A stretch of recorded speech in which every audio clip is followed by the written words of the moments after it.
Well, good morning, everybody. This is Barry Jones with Standards Plus History Academy. Just a little update. Our basketball team got beat yesterday. So we are out. We made it to state and we met our match. Some of you thought I was the coach. I did coach for a long time, but I'm out of that racket now. I'm just a teacher supporting the team, the school, and the coach is a friend of mine, and he's a good guy. And this school has never been to state, so it's first time in its history. And they've had some good teams in the past, but they never were able to make it to state. So this year they did. So that's an accomplishment. But boy, they we were down, I think 19-2 to start the game. So we ran into a buzz saw. But it was a nice day. They gave us the day off of school to go support the team, and the game was at 9:30 in the morning. So once the game was over, you had the rest of the day. 80 degrees, sunshine, beautiful day. So enjoyed yesterday, other than the game. Um, all right, today we are beginning investigation number 4 into the JFK set that I have called out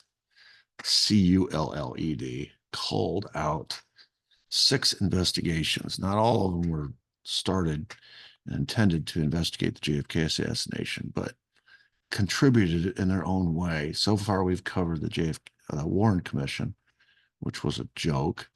Then we covered the Garrison trial down in New Orleans, which gave us the Zapruder film, which was huge, and also started to crack open the New Orleans connections. Uh, and then we just finished Watergate, and there was a ton in Watergate. Watergate, to me, is the most important. And it's followed closely by this one, which is the church hearings. And the church hearings are going to come about as a result of Watergate. Uh, in the Watergate hearings, the matter at hand was Nixon and the White House and the Watergate break-in.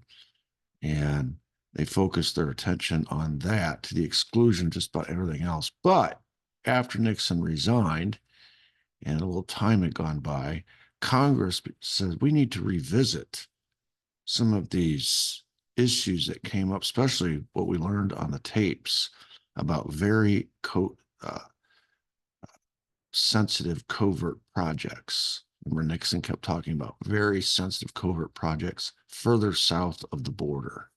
They said we are supposed to know about all the covert projects, and clearly we don't. We need to know.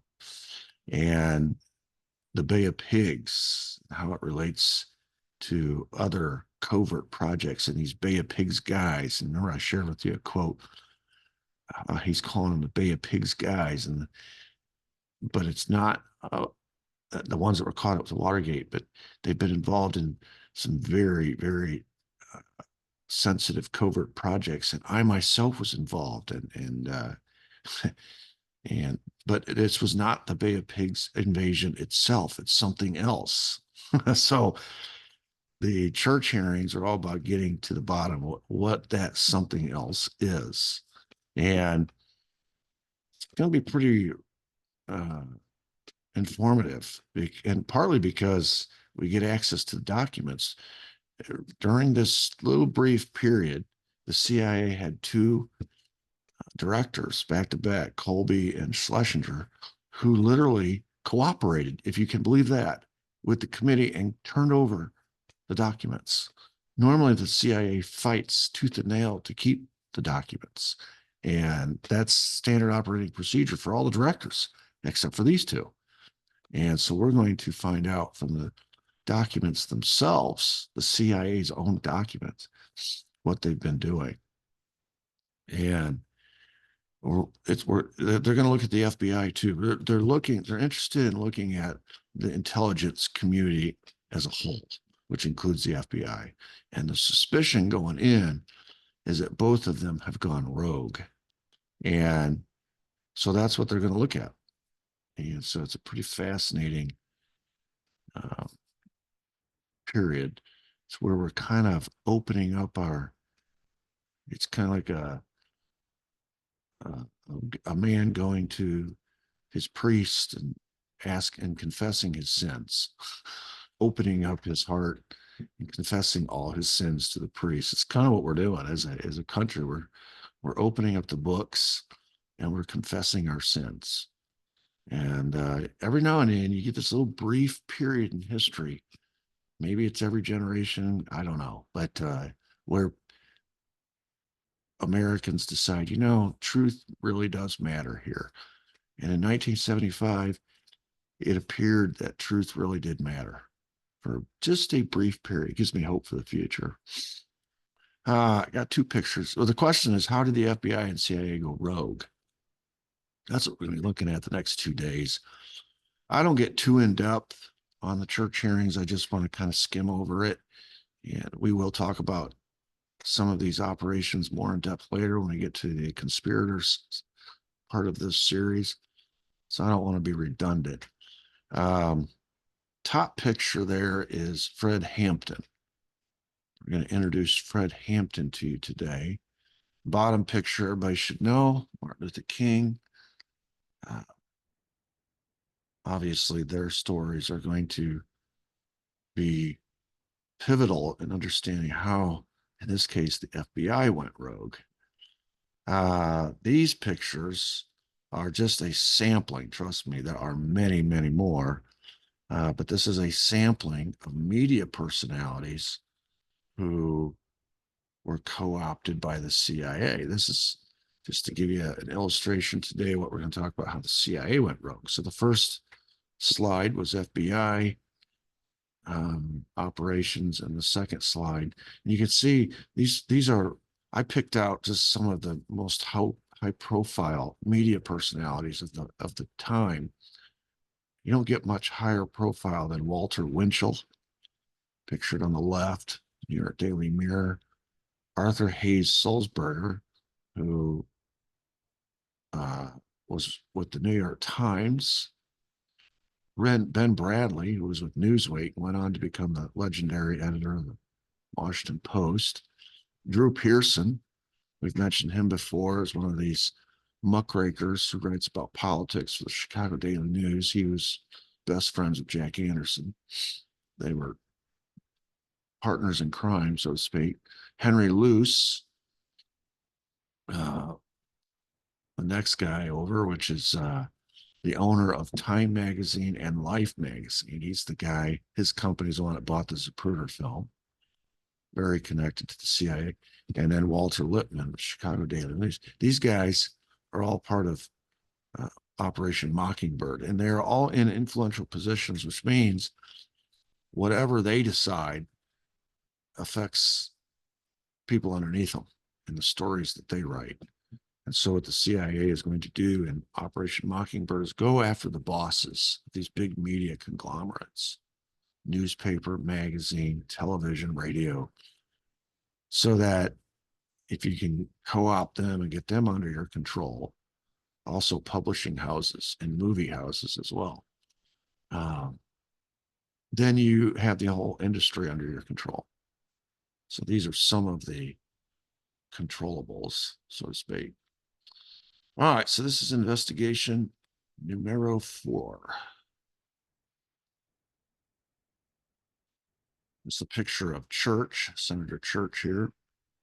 Quote from Senator Church, quote, "If a dictator ever took charge in this country, the technological capacity that the intelligence community has given the government could enable it to impose total tyranny, and there would be no way to fight back." Boy, truer words have never been spoken, and truer words are never more relevant than today. This is back in 1975 when we would laugh at the technology that they had available then compared to what is available today. But boy, it's so true what he is saying. And so in 1975, which is a year after Nixon resigned, you can see the progression here. The Senate decided to hold hearings and Church was given the responsibility. He's a senator from Idaho. He's the chairman of the Select Committee into Intelligence Activities, which come to be known as the Church hearings. So that's where we get the title. There were just a lot of questions about the intelligence community in general. By 1975, you're talking about 11 years after the Warren Commission. A lot has seeped out about what the Warren Commission did and didn't do, and how Alan Dulles steered it, and how J. Edgar Hoover steered it. And there's a widespread suspicion that it was rigged. Then you have the trial down in New Orleans, and the intelligence community kicked into gear to destroy Jim Garrison.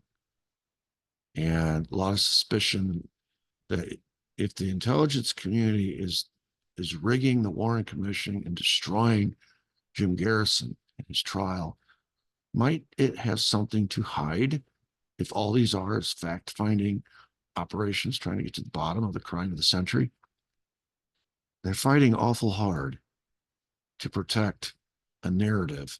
And if that narrative is that a lone gunman killed JFK, then why are they fighting so hard to protect that? It doesn't implicate them in any way, shape, or form, unless the truth really does implicate it.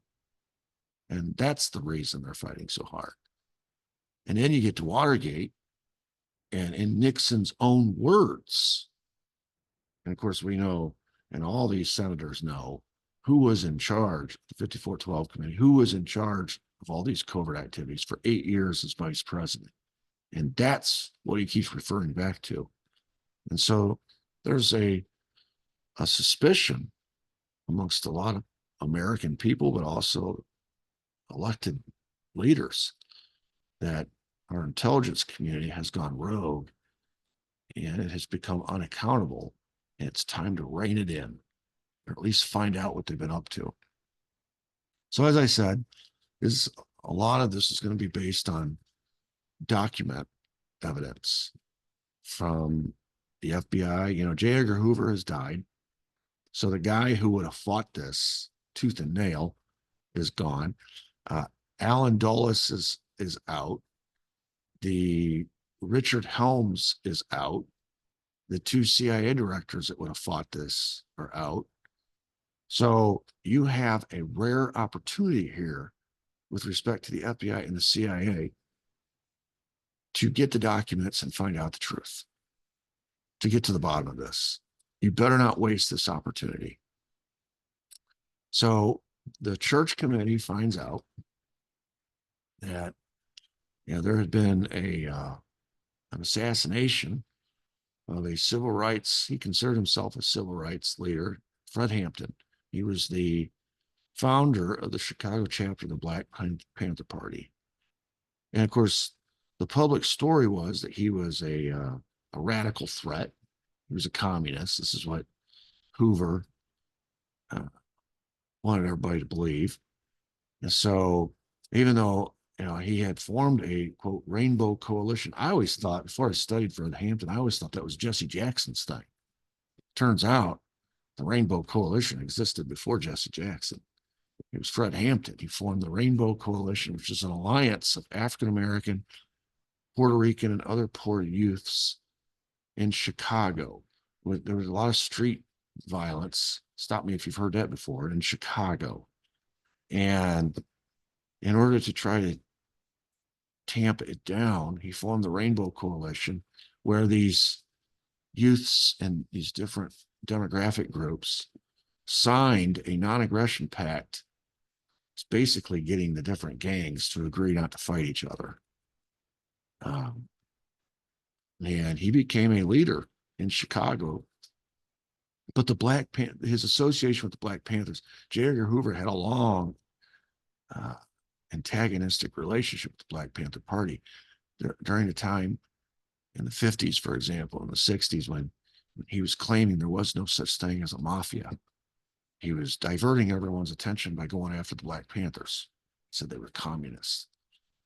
So he's ignoring the mafia, and we now know why he was ignoring the mafia. But he's going after the Black Panthers, and of course that means Fred Hampton. William O'Neill, whom I do not have pictured here, was Hampton's bodyguard. Turns out he was also an FBI agent provocateur. In other words, J. Edgar Hoover, here's that word again, rat fucked the Black Panther Party in Chicago by putting one of his guys in next to Fred Hampton as his, quote, bodyguard, but he was really an FBI agent. He's a provocateur. This is like play one in their playbook. We've already seen it with the CIA, but here's the FBI doing it. Infiltration.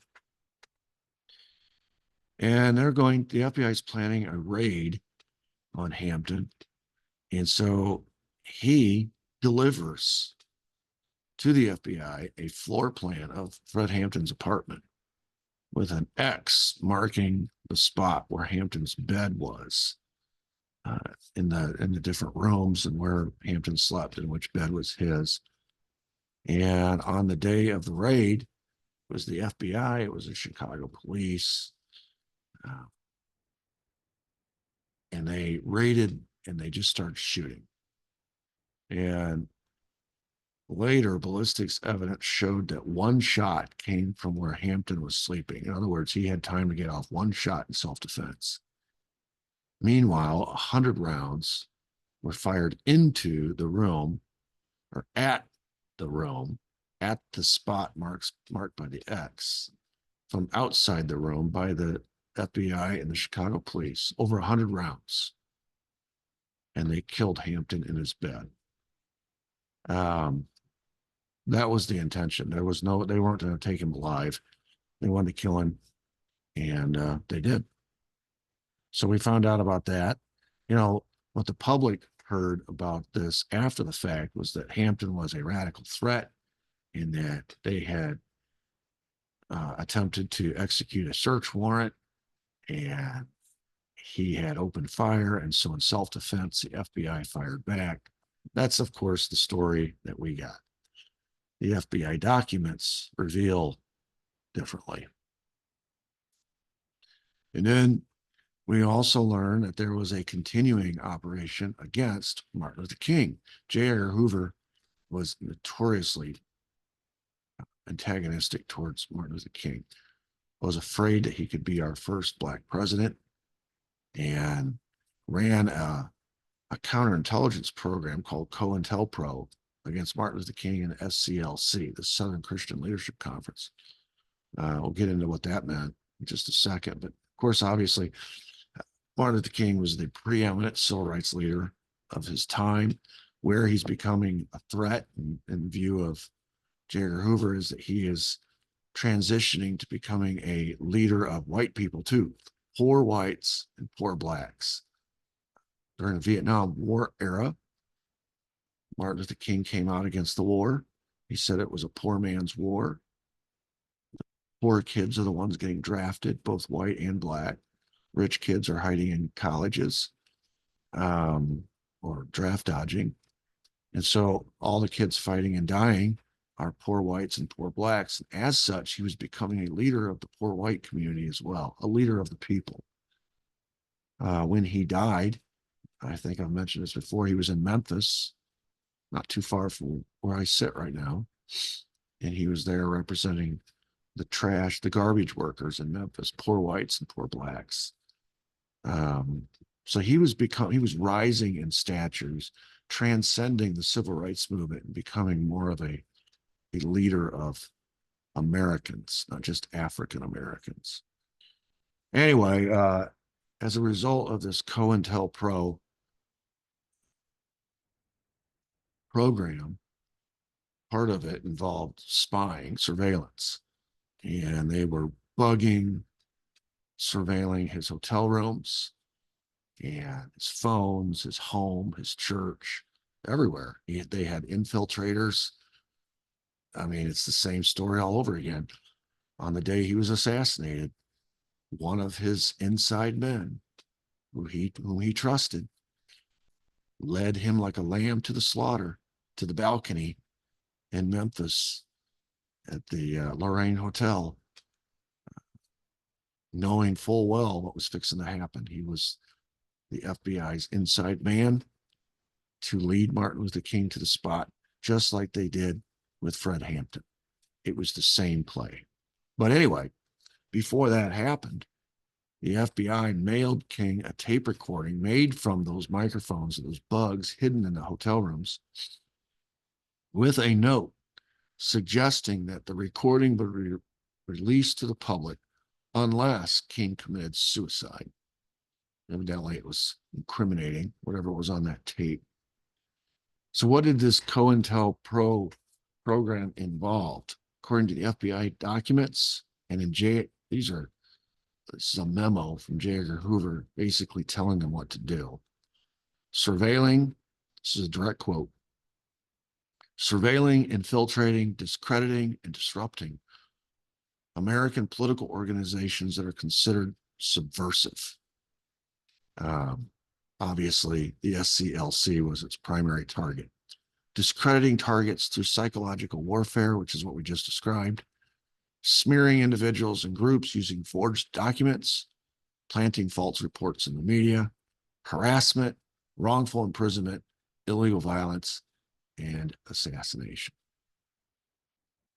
So, is it any wonder that Fred Hampton and Martin Luther King are both assassinated during this period, when our so-called premier law enforcement organization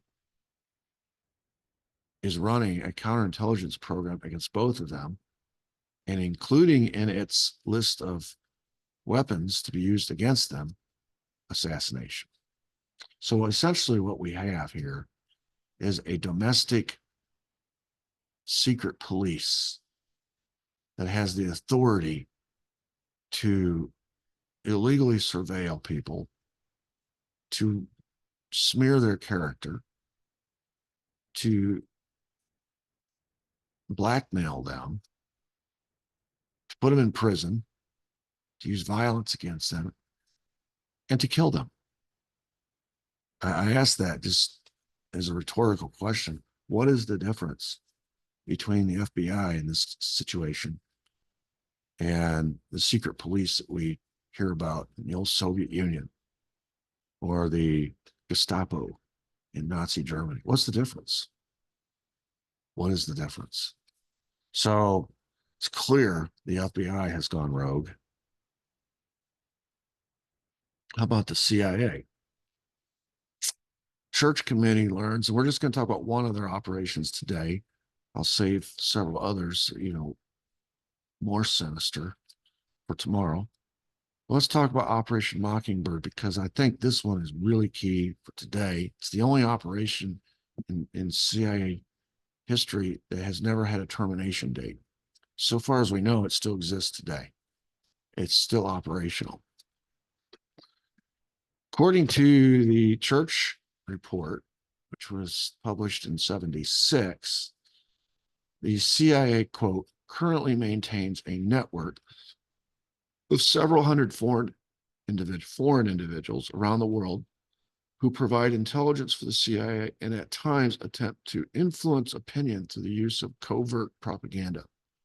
These individuals provide the CIA with direct access to a large number of newspapers and periodicals, scores of press services and news agencies, radio and television stations, commercial book publishers, and other foreign media outlets. And you say, well, this is all foreign.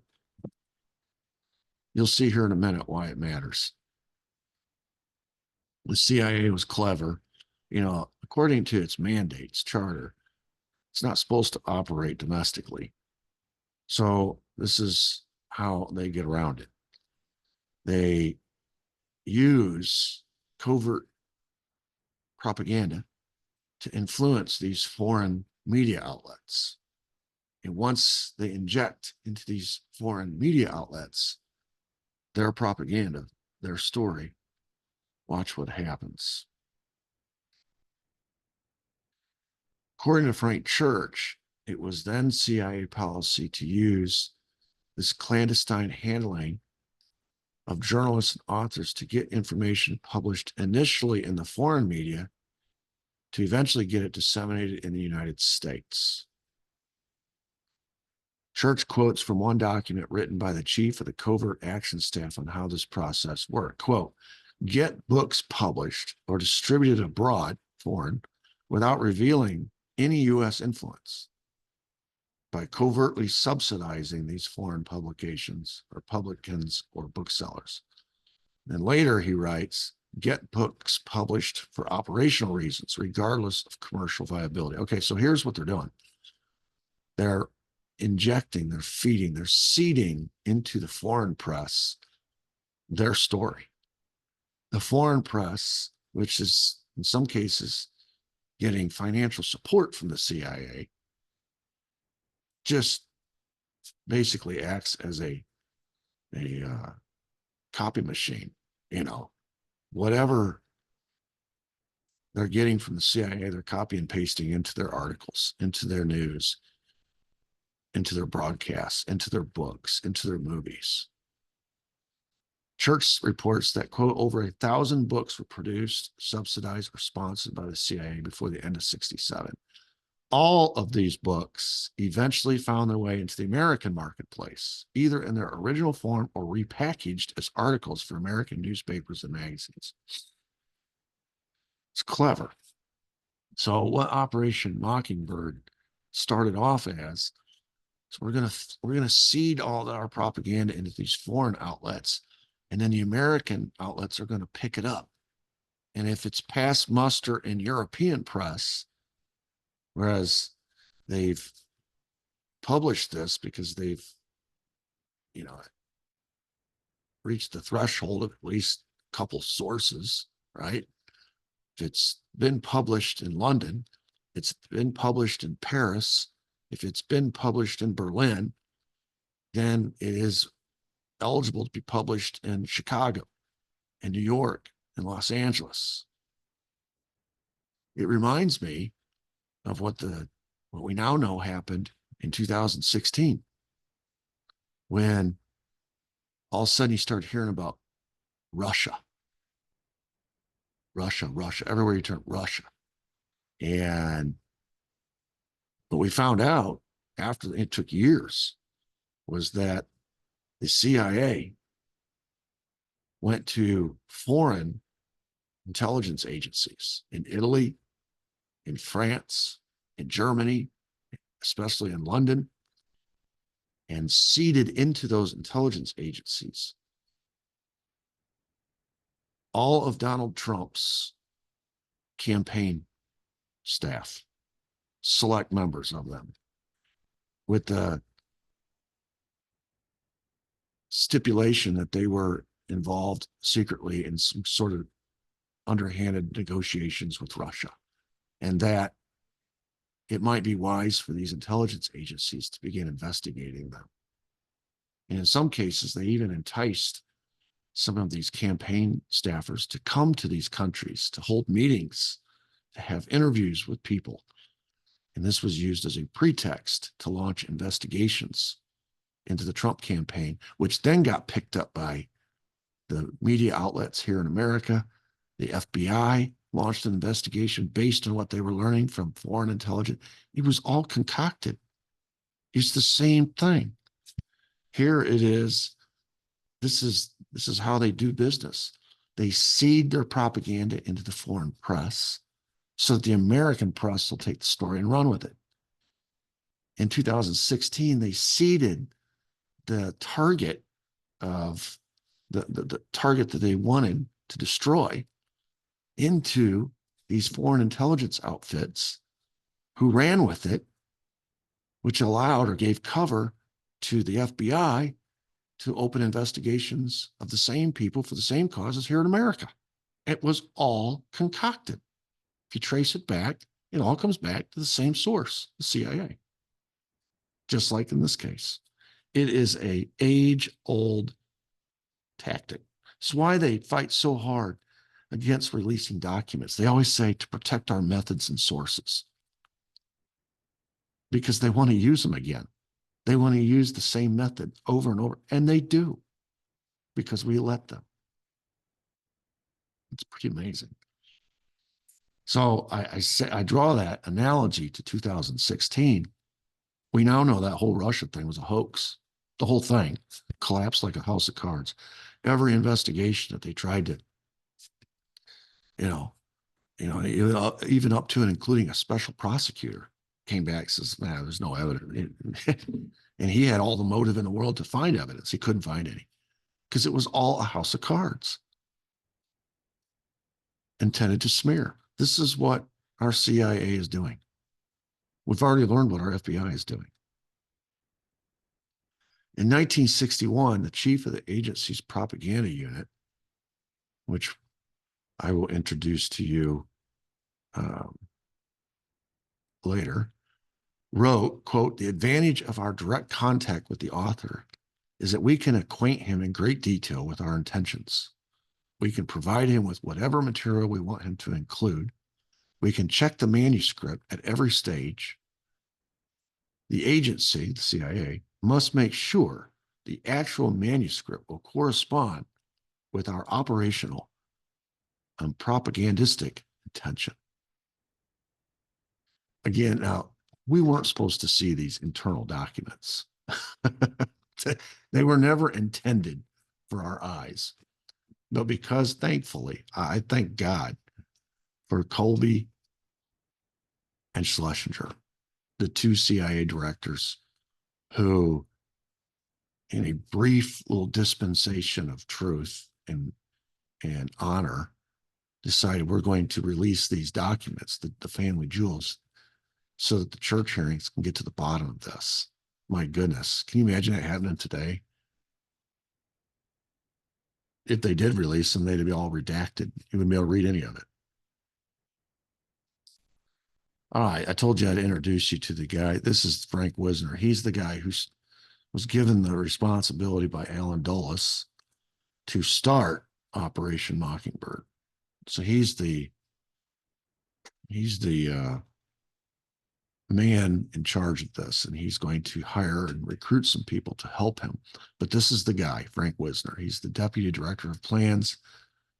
And so that quote I just read you was from Frank Wisner. Church quotes Thomas H. Karamessines, and I'm probably mispronouncing his name, but he was a CIA officer. And he said, quote, if you plant an article in some paper overseas, and it is a hard-hitting article or a revelation, there is no way of guaranteeing that it is not going to be picked up and published by the Associated Press in this country. And of course, once the AP picks it up, everybody picks it up. That's like the way you launder, like laundering money. That's the way you launder information. You get it you seed it into the foreign press, it goes into the AP picks it up, and now everyone has an excuse to pick it up. This is their strategy.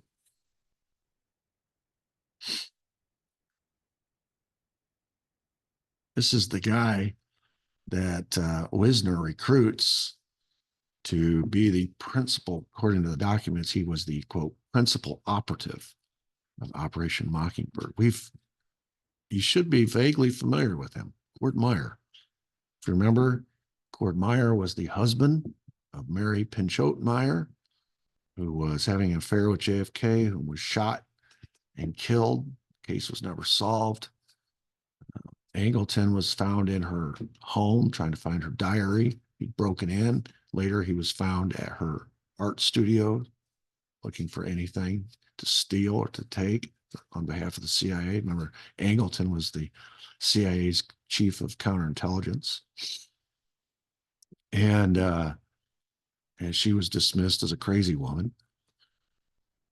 But this was her husband. And he was involved with, according to E. Howard Hunt, he and Bill Harvey put the whole JFK assassination together for the CIA. So this guy is one of Allen Dulles's trusted right hands. And so was Frank Wisner. So these are the people running Operation Mockingbird. According to CIA documents, Church was able to identify over 50 U.S. journalists who were employed directly by the agency. They got paid by the CIA. They weren't working for the American people as a check to power. They were working for the CIA as propagandists. Some of those I gave you in the picture on the first and second screen slide. I gave you, I think, 6 of them. Church was able to identify over 50 prominent U.S. journalists. I didn't have enough slides and I didn't have enough time to put the picture to all 50, but he named them. He was aware that there was a lot more who enjoyed a very close relationship with the CIA, who were being, quote, paid regularly for their services to those who receive only occasional gifts and reimbursements from the CIA. Okay, so what he's saying is there's 50 that are being paid. They're on the payroll. But there's a bunch more who receive occasional gifts and reimbursements from the CIA to do the CIA's bidding. And in his view, this number was probably only the tip of the iceberg because the CIA refused to, quote, provide the names of its media agents or the names of the media organizations with which they are connected. And in an earlier report by Otis Pike, the Otis Pike report in the House, most of these payments weren't even documented. So you can't follow the money in this case. The only reason we know about what we know is because of the documents, the family jewels that we got from Schlesinger and Colby. But we didn't get everything. And so Church is using his reasoning skills to assume that there's more. Well, why else would they hide it? But he knows of 50. He suspects there's more because there's records of gifts and reimbursements. There's just no record of payment and what those payments were and to whom they went. So you have 50 that are on the payroll. You have more that are in a close relationship with the CIA. And that is who the American people are getting their news from. I was doing a podcast recently, and the guy I was podcasting with kept disputing everything I was saying. He was using quotes from CIA documents, from CIA sources, and even some of these media personalities. And I finally just stopped. Says, you might as well. That's garbage. It's just like anything. If you feed into something garbage, you're going to get garbage out. And it's garbage in, garbage out. Anything that's running through the CIA or the FBI, it's coming from that source, is garbage. It's a lie. It's not the truth. It's propaganda. They say so themselves. And they have all of these writers on their payroll. So please don't quote me anything from Time Life magazine. Please don't quote me anything from the Washington Post, the New York Times. I don't care what they say. I know where it came from. The Chicago Daily News, the LA Times. I know where these cable news channels. Honestly, those sources are so co-opted. You can't believe anything they say. And so to quote them and say, well, that's the starting point. That's where the facts begin. No, that's a complete lie. That's propaganda. And you almost have to wean yourself away and just, I've become so jaded myself, and maybe that's not good either, but I've become so jaded myself that I just assume everything they're saying is a lie. And I kind of start from the opposite perspective and kind of make the assumption that the opposite is true until I can prove it otherwise. And sometimes it's not completely opposite. They have this thing they call a limited hangout, where they'll give a little bit of the truth to get everybody all stirred up about that. Well, it hides the rest of the truth. So you get a little bit, enough to satisfy your appetite. But there's always more. There's always more. Now look who Frank Church found was involved with this. My goodness, here he is again. E. Howard Hunt. According to Church, E. Howard Hunt arranged for books to be reviewed by certain writers in the national press to get good reviews for their preferred authors and hostile reviews by a quote CIA writer under contract for targeted authors. So in other words, he would funnel these book reviews to reviewers who were paid by the CIA. They were CIA writers under contract. And if it was a targeted author, it would be a bad review. If it was a preferred author, it'd be a good review. So then you open up and you look at the book reviews and you say, well, you're just John Q. Public. You're trying to decide what book to buy. Oh, the review says this right. This one is good and this one is bad. I'll buy the one that's good. Well, you just bought the propaganda. And they know that. Church concludes in his report, quote, in examining the CIA's past and present use of the U.S. media, the committee finds two reasons for concern. The first is the potential inherent in covert media operations for manipulating or incidentally misleading the American public. Yeah, no kidding. The second is the damage to the credibility and independence of a free press, which may be caused by covert relationship within the U.S. journalists and media organization. My goodness. Okay, so when he was writing this, people are just learning the first concern. Holy cow. The media is bought and paid for. A lot of these media organizations are bought and paid for by the CIA.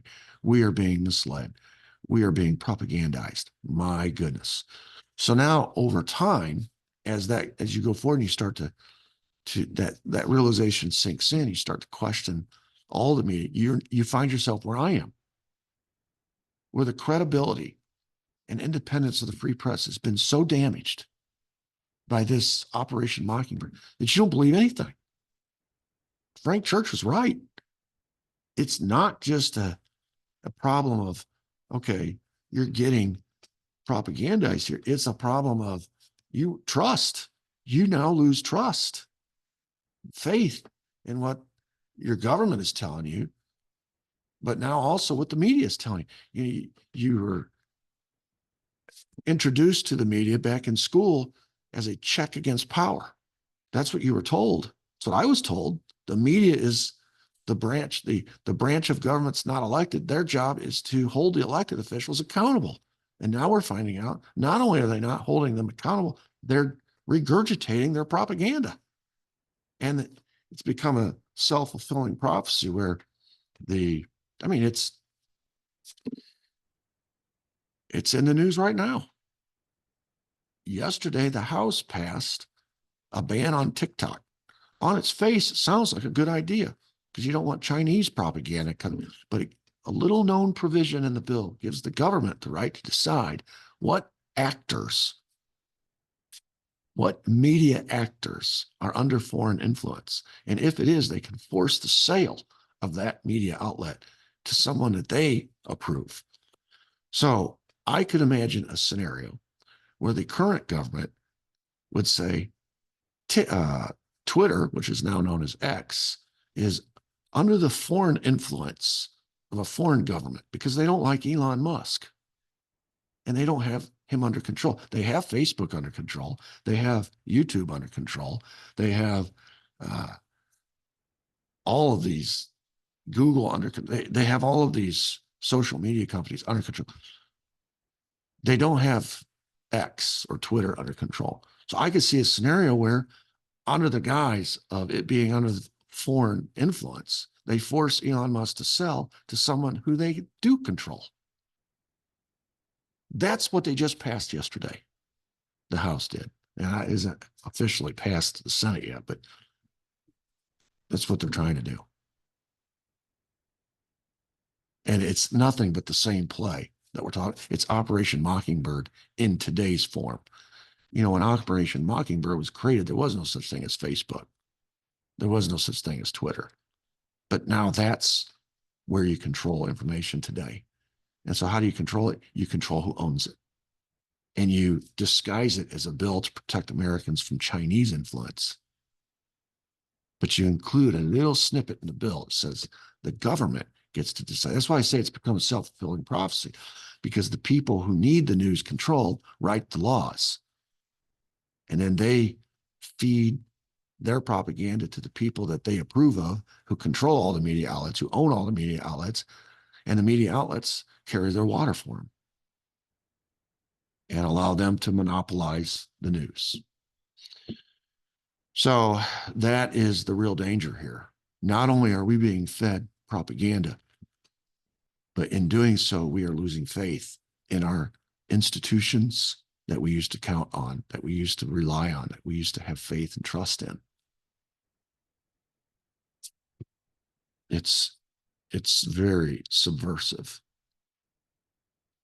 All right, so that's Operation Mockingbird. So that's partial answer to my question today. How did the FBI go rogue? How is the CIA going rogue? It gets worse.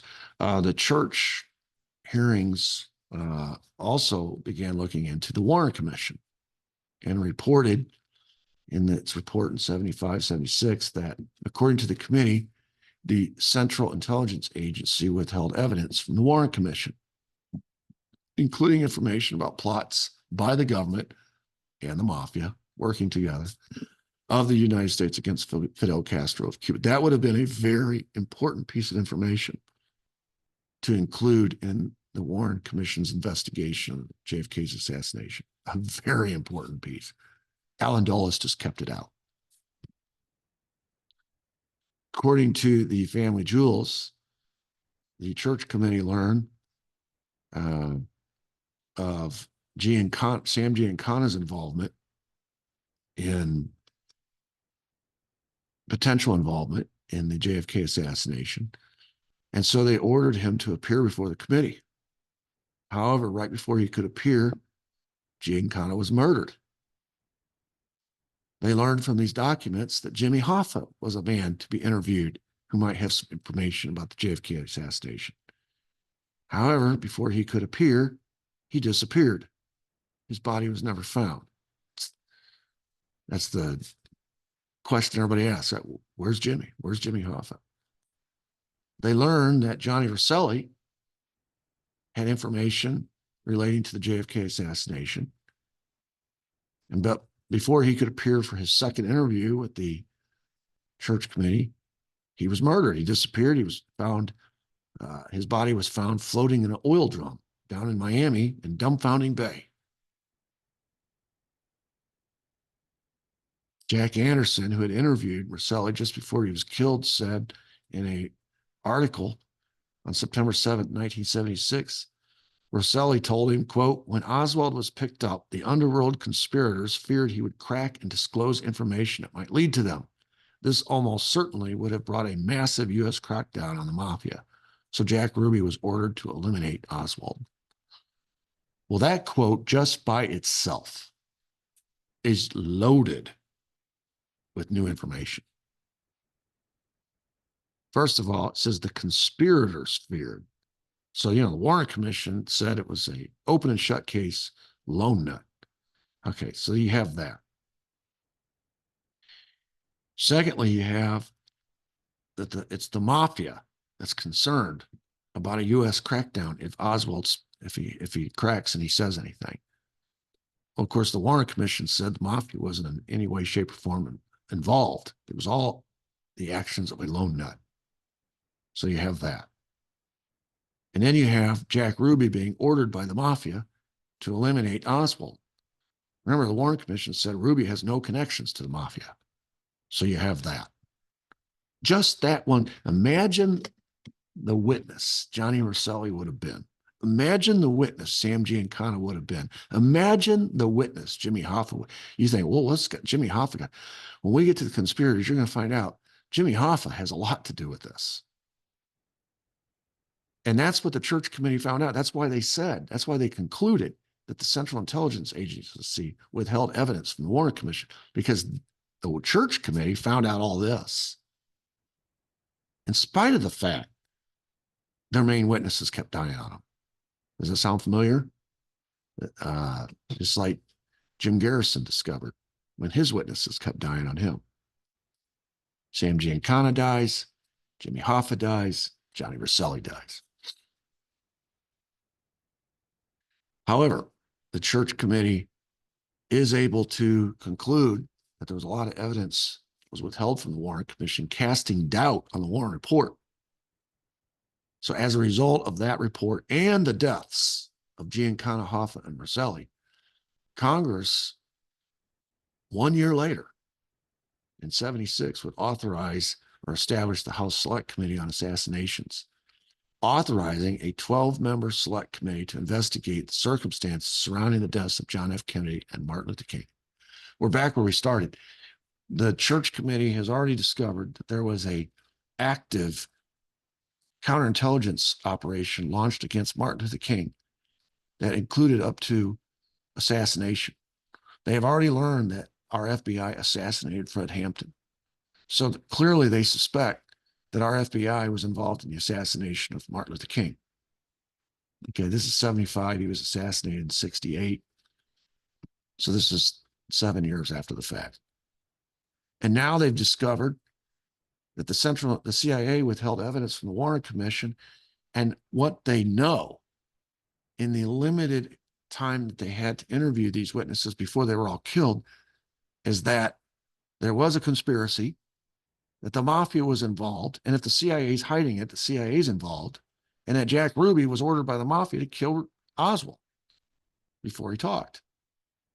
And so the combination of what they've learned, the deaths of these witnesses, and what they learned about the FBI and what it did to Fred Hampton, they think we need to start over. What we learned about JFK dying and Martin Luther King dying, it's not the truth. We need to start over. And of course, on the side, you have pressure being applied to the House, to the government, to redo the investigation of MLK from his family. They never believed. You know, it's kind of interesting. The Kennedy family, a lot of them believed the Warren report. Now, some of them didn't, but they kept that to themselves. Jackie never did. Bobby never did. And if you listen to Bobby's son, who's running for president currently, he doesn't. But it's interesting. He incurs the wrath of some of his Kennedy family members every time he comes out, and they call him a crazy conspiracy theorist. That's his own family, but he doesn't believe it. But by and large, the majority of the Kennedy family went along with the Warren report. But the Martin Luther King family never did. And so they're putting pressure on Congress. And so the combination of what is coming out through these church hearings, the pressure from the Martin Luther King family, and what these witnesses are telling them and how they're all ending up dead. Church is like, wait a second, something stinks. Something ain't right. And so they issue their report, and that is going to lead to another investigation. This one, reinvestigating the deaths of JFK and Martin Luther King. So you see what Watergate opened. You know, it's when it goes back to that quote that I keep saying of Mark Twain: a lie goes around the world 7 times before the truth gets out of town. The original lie was first. That's the Warren Commission. And then we get a little bit of nugget of truth when the Zapruder film comes out as a result of the Garrison trial. And then Watergate drops a bunch of knowledge on us. And people are instinctively curious about the truth. They want more of the truth. And so that leads to the church hearings. And then, as a result of the church hearings and the family jewels and these witnesses, we're learning more and more. And now we want to reopen stuff and go back and look at the lie that we were told back in 64, the Warren report, also what happened with Martin Luther King. And that'll lead to the House Select Committee, which will result in a completely different conclusion than the Warren Commission. The truth will, it's like that, the old battle hymn of the Republic. Truth is marching on. The truth does march on. It does. It's like an inevitable force that has to bubble its way. It's got to force its way to the surface and make its appearance. It just takes a lot of time and a lot of effort. But when it arrives, everybody knows it when they see it. And so I just think Watergate is so key to all this. You take Watergate out of the equation, in Nixon's own words, the Supreme Court did us a favor by releasing those tapes. Take Nixon's words, and none of this, I don't think any of this happens. The cover up stays the cover up. Maybe for another 20, 30 years. I don't know. But boy, they did us a favor. They really did us a favor. Okay. That's part one of the church hearings. Tomorrow we'll get into some pretty sinister stuff that the CIA was involved in. But I think we answered a question today, which was, how did the FBI go rogue and how did the CIA go rogue? And, the FBI was acting as a secret police here in America, killing people, covering it up, setting people up, putting people in jail for no reason, surveilling people illegally, acting violently, smearing people's character. I mean, you go on and on and on. And of course, the CIA infiltrated the news. They rat fucked the news. They completely rat fucked the news. And now we get their propaganda. And the net result of that, according to Frank Church, is you can't trust what you see, you hear, you read, you listen to. And as a result, people have lost faith in the institutions, in the media. And that puts us in a dangerous spot. It really does. It's such a subversive thing that the CIA has done. So subversive. It makes me angry. It really does. When I was growing up, I didn't know any better. So there were certain media outlets I trusted 100%. And then when I got into this study in Operation Mockingbird and learned all the media outlets that were compromised, a lot of the ones I trusted were on there. And of course, we're now in a new media world, which includes social media, a lot of which didn't exist back then. So they've infiltrated. And we know that as a result of the hearings that Congress held in the wake of the Russia hoax, we found out, in some of these lawsuits that have been brought about government influence over these social media companies, forcing them to censor people. We now know that they have all kinds of these social media companies have become like landing spots for ex-CIA officers. They just transition from the CIA, they retire, and they go and become part of Facebook. They go and they become part of Google. They go and they become part of Twitter. It's like military people leaving the military and getting hired by Boeing, getting hired by these military industrial, the complex that produces all the weapons. It's just, my goodness. So, okay, that's it for today. I hope everybody enjoyed that. Go to my website if you are interested, sphistory.com. Feel free to subscribe to my channel or hit the thumbs up, notification bell. I will be back tomorrow with part 2 of the church hearings. And until then, I hope everybody has a great day. And let's all hope that the rain stops. It was like Noah's flood coming to work this morning. I'm hoping that we can have a sunny weekend. My grass really needs to be cut. Everybody have a great day. Thank you.